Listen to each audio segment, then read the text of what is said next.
Now next we have is actor critic algorithm. Okay, and this is very powerful algorithm because again in this algorithm we will learn that it also uses two components.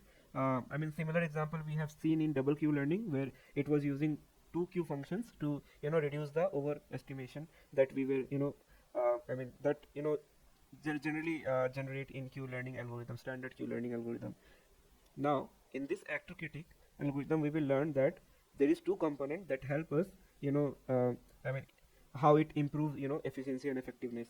Okay, so let's understand. So actor critic is a class of reinforcement learning algorithm that combines both value based and policy based method to basically improve the efficiency and effectiveness of learning. So it consists of two components named as actor and critic. Okay, now the actor component is responsible for selecting action based on the current policy. Okay, so the actor receives the current state as input and output a probability distribution over possible actions we have.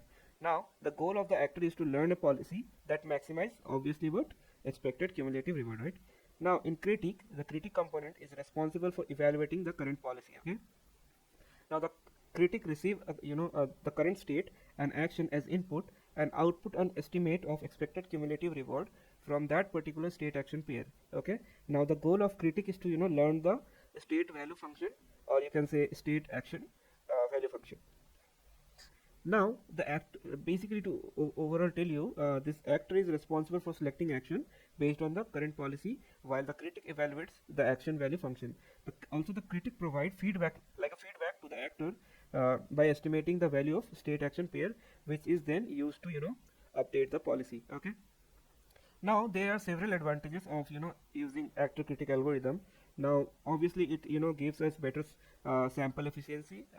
This actor critic algorithm is more sample efficient than any other reinforcement learning method, because it updates the policy using both policy based and value based methods. Okay, also the critic component of the algorithm help stabilize learning process by providing feedback on the quality of current policy, which is then used to update the policy in a more stable manner. And also the use of both value based and the policy based method enable the actor critic algorithm to converge faster, okay, and a more optimal policy than any other reinforcement learning method. Okay, now the other advantages is like this actor critic algorithm is a flexible framework that can be adapted to a wide range of reinforcement learning problem. However, there is also some disadvantage, like it has complexity problem. So this algorithm, actor critic algorithm, is more complex than any other reinforcement learning we have learned till now, which make it harder to implement as well as require more computational resources. Okay, now in this algorithm, it has many hyperparameters that need to be tuned carefully, which can be time consuming and require a lot of trial and error. Now the use of two separate components in actor critic algorithm can also lead to bias variance trade-off, which need to be carefully balanced for optimal performance. Okay, so hope the algorithm is clear. Now let's understand through how basically it works. Okay, now what we do, obviously for any algorithm, we first initialize the policy and the value function. After that we observe the current state of the algorithm using the policy, and then we select an action. Okay, uh, action to take the current state. Okay, now after that we take the action and observe the next state and the reward received. Okay, and after that we update the critic by computing the temporal difference error. And what is that error?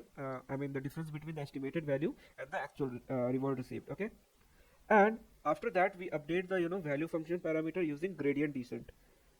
Okay, and after that what we do is we update the actor using estimated advantage, or we can say difference between the estimated value and the expected value, and we keep updating the policy parameter using gradient ascent.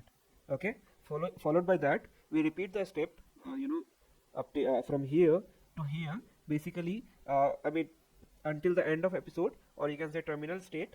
Okay, uh, I mean this loop keep running, and then the actor critic algorithm basically improve the learning efficiency, and uh, I mean Then after that, the critic is estimate the value function and provide the feedback to the actor.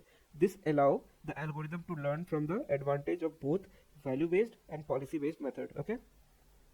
And after every step we have completed, we basically repeat this whole number of I mean points after at a fixed number of time, using parallel multiple agents in the environment to basically increase the efficiency.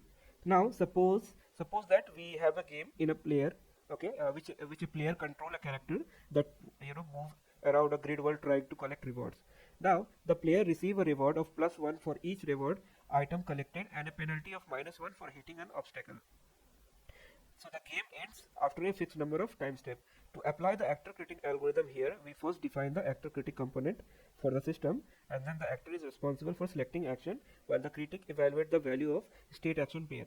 Now this actor component can be implemented as a neural network that takes the current state of the game as input and output a probability distribution over a possible action. So the critic component can then be used to implement as a neural network that take a current state and select the action as input and output to estimate the expected cumulative reward from that state action pair. Now during this game, the actor selects the action based on current policy and the critic evaluates the value of selected action pair, and then the critic estimate is then used to update the policy of the actor. So suppose for example, um, I mean the actor initially select random actions, okay, and after a few iteration the critic estimate the value of certain state action pair to be higher than others, okay, and the actor then update its policy to select actions that are more likely to lead to those high value state action pair. And throughout this iteration of playing the game and updating the actor critic component, the actor critic algorithm can learn optimal policy for game and can maximize the expected cumulative reward. So in summary, this actor is responsible for policy selection while the critic evaluates the quality of policy. And the actor uses the critic evaluation to improve its policy selection, and then the critic uses the actor policy to generate more accurate value estimates. So this mutual learning between the actor and the critic allow the actor critic algorithm to achieve better performance than either policy based or value based method alone. So this is what actor critic method is. Now let's see how we implement using Python.